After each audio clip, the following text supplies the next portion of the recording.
It's not just that they're stronger, they're faster, they're all the above. That's why women don't compete with men in sports. That's why men make better soldiers. And so, you know, yeah, it kind of does matter that if there's a war, men are going to be the ones fighting and dying it, and that's why they're leading. And there's something deeply related to their biology there as well. But go ahead, since you want to interrupt me already. Nick Fuentes demolishes woke Dean Withers in this debate on whether men are superior to women, as Nick Fuentes brings real logic and better understanding to this exchange, with soy boy Dean Withers only focusing on men's problems in his self-loathing rebuttal that goes nowhere. Let's get in. Men more superior? No, just superior. Are men superior to women? We'll start with Nick. I'll give you 3 minutes and then 3 minutes to Dean. Yeah, men are awesome. Women suck and they're dumb. And no, I'm kidding.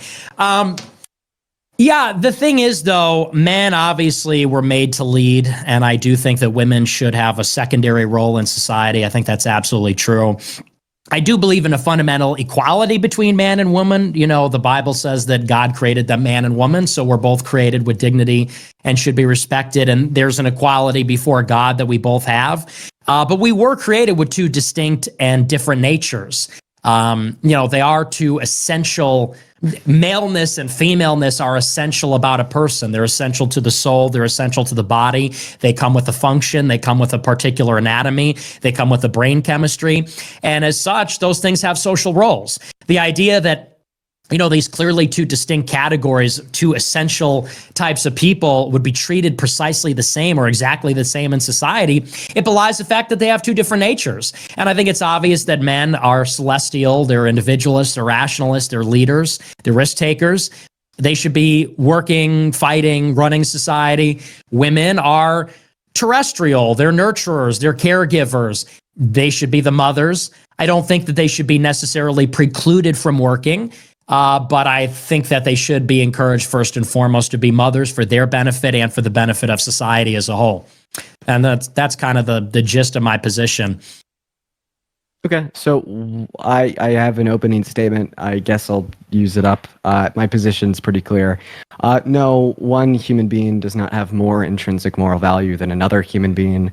I don't think that we could take this qualification of your gender identity or what's in between your legs and abstract that out to this norm of who's going to be better at leading. I'd say the qualifications of determining who's better at leading, the qualifications of determining, you know, half the shit that he named off over here is not going to be, right, what's in between your legs or your gender identity, but rather other various traits. But I guess just to make this quick, we could kind of cut to the chase here. Why do you think men are better at leading than women? I would appreciate specifics. You kind of pointed out like different natures, different biological differences, neuroanatomy, etc. I want you to name the specifics. Maybe I could ask you a question here. What are the specific biological differences between men and women that make men better at leading than women? Smarter, stronger, all of the above. No, I mean, in actuality, Be specific. In actuality, what? Are those your two qualifiers? No, I'm being a little bit funny. Well, be honest with me here. The reason why they're better leaders, well, one, I think they're really only qualified to be leaders because they are physically stronger. And, you know, this is one of the reasons why we have a feminist society. It's because we live in a world where we have technology. In the old days, when there was fighting, it was very physical and it was very direct. It was hand-to-hand combat, and the only people that could do it were men. As such, the militaries that were raised up were comprised of men. The people that fought and enforced sovereignty, law, borders, all those things were men. Necessarily, then, they're the decision makers. And so, you know, the idea that it has something to do with what's between your legs, well, it has to do with what's between your legs and the fact that you have testosterone. You're physically stronger. And by the way, because you have testosterone, it means you're more aggressive. It means you're a bigger risk taker. Those are two things that are important. For a person to be a leader, they need to be able to stand against the crowd. And that means a risk taker. It means you need to be disagreeable. It involves a certain amount of aggression and a competitiveness that women simply lack. We all know that women are very agreeable, passive. Not all of them, but generally speaking, they are. They're peacemakers. They're more introspective. They're more emotional, less decisive. And all of that makes them worse as leaders. Now, there can be women that are good in particular leadership roles in certain circumstances, and individual women might. But as a general rule, because of their nature, they don't make good leaders. Okay. Thank you so much for your response there. Let's talk about it all. One of the reasons that you gave me that men are better at leading. Folks, I have 2 points, one to each person. So with Dean Parker, I just find it amusing that he's asking Nick Fuentes, give me 2 biological reasons. It's 2025. You've taken biology classes in school. You have all the information available to you, all the history. And we are here actually asking to give 2 biological markers in an attempt to prove his idea that men and women are not equal. Like the level of delusion and pretending that's going on here, just going along with this woke, insane narrative is absolutely pathetic. It's staring you right in the face, Dean, right? And he's blind as a bat. And I would add to what Nick Fuentes said, talking about testosterone, I would say pressure. Because in those critical moments, when you're trying to defend your country, when you're under pressure, when all of a sudden, when all of this is on you, all that weight is on your shoulders, and you still have to make the right decision in order to be able to survive or get through whatever it is that's going on, that's something intrinsic to men to be able to withstand pressure. Women don't withstand pressure the same way. They're the ones who are screaming and hooting and hollering and running away, but that's fine. No one's shaming them for that. But you can't be a leader. You can't be a natural leader. You can't be a natural person that's getting things done when that is your instinctive reaction, because that's what women do. There's nothing wrong with that, but it's exactly to what Nick Fuentes is talking about, is you have to be able to withstand pressure in those critical moments to keep people safe and survive, and women can't do it. It is and it always has been men. Hit that like button if you're enjoying the video so far. Let's get back in. Okay. Thank you so much for your response there. Let's talk about it all. One of the reasons that you gave me that men are better at leading than women is physical strength. That is a totally and completely moot point. You would not be able to name me one social category in the world today where leadership is determined on purely physical strength. I also bet that you would not be willing to vote for a 15-year-old on steroids that can bench press 600 pounds over Donald Trump just because he's physically stronger. Another point that you brought up is that women are more emotional than men. I'd actually say that's false. 72% of people who commit suicide are men. 85% of people that abuse hard drugs as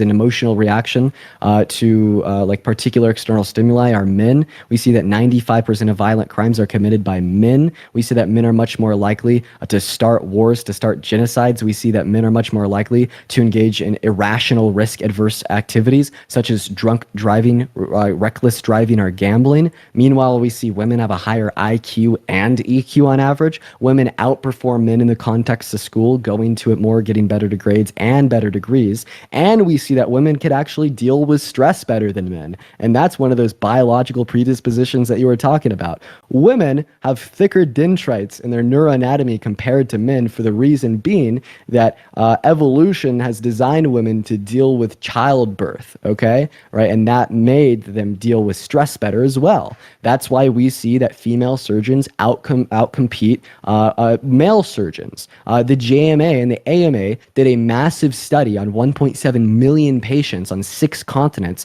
and evaluated that if you're operated on by a male compared to a female, that you're more likely to die as a result of your surgery and you're more likely to experience postoperative outcomes. So, just a quick recap. Physical strength doesn't mean shit. I have bigger biceps than you. I bet you think you're a better leader. Emotional maturity. Women are more emotionally mature than men. Then about intelligence and all the other shit you brought up. We could get into that, but I'll let you respond to the points that I brought up so far. Yeah. So you said it was risk averse to gamble and drunk drive. It's the opposite.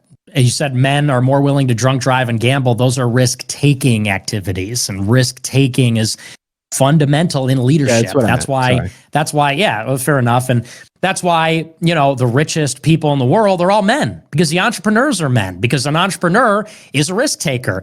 And, one man's gambling is another man's entrepreneurship. One man's drunk driving is another man's self-destructive, obsessive, maniacal quest for, building the best company or being the president or anything like that. It's absolutely essential.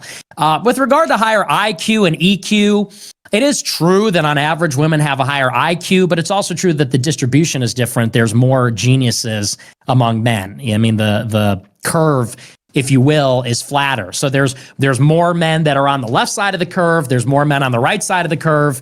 Although the average for women is higher, they don't have those outliers and those extremes. That's why you don't see a lot of female geniuses. And that's just true. I mean, earlier today in preparation for the debate, I asked ChatGPT, I said, name some female geniuses. They got to like 3 before they had to name a feminist. They did like Marie Curie, some ancient Neoplatonist no one ever heard of. And then it was like all the like first and second wave feminists. There's no female geniuses.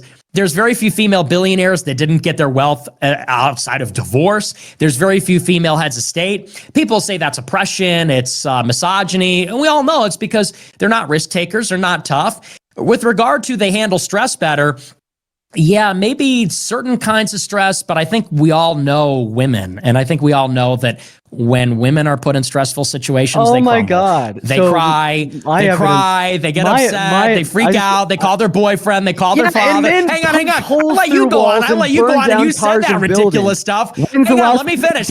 I'll wrap up, but I let you finish, and I let you say that women handle stress better. That's insane. Okay. And with regard to physical strength, look, I said today physical strength is not a qualifier because of techniques, because we have missiles, we have tanks and things like that.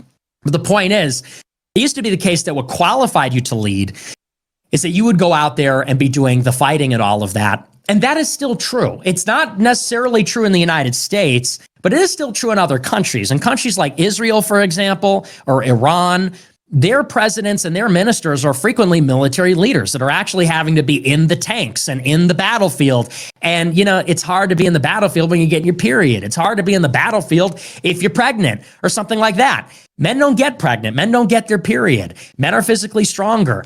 Men have more endurance.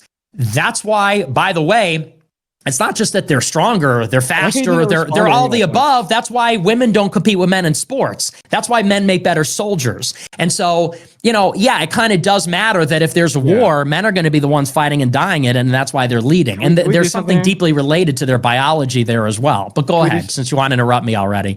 Boom. Awesome points from Nick Fuentes. You can see Dean Parker did not like listening to any of that. It's staring you right in the face.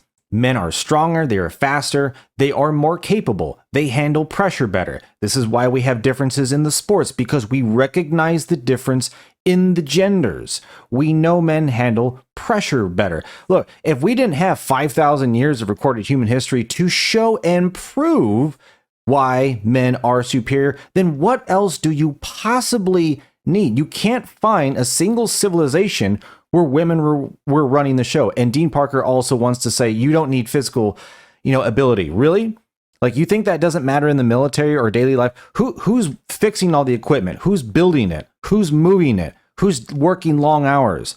All of that is not women. You still need men on the floor to make all of that work. And then, as far as force, okay, who are most of the cops? Men. Why? Because they're the ones who enforce the rules. Feminism is only allowed to exist because men let it. They let it happen. By the grace of men, they have not chosen to simply say, screw all of your stupid BS, and we're just shutting it down, yet we choose not to use that force in such a destructive way. But Dean Parker is still trying to make the argument that women are superior to men. Women are only as superior as men allow the space to cradle them to be. That's how superior women are. They are held in men's hands because that's the gender who supports the other and not the other way around. But folks, thanks for watching. Let me know in the comments if you think men are superior to women and what you thought about what Nick Fuentes had to say destroying woke Dean Parker in this debate. Thanks again, like and subscribe, and I will see you on the next one.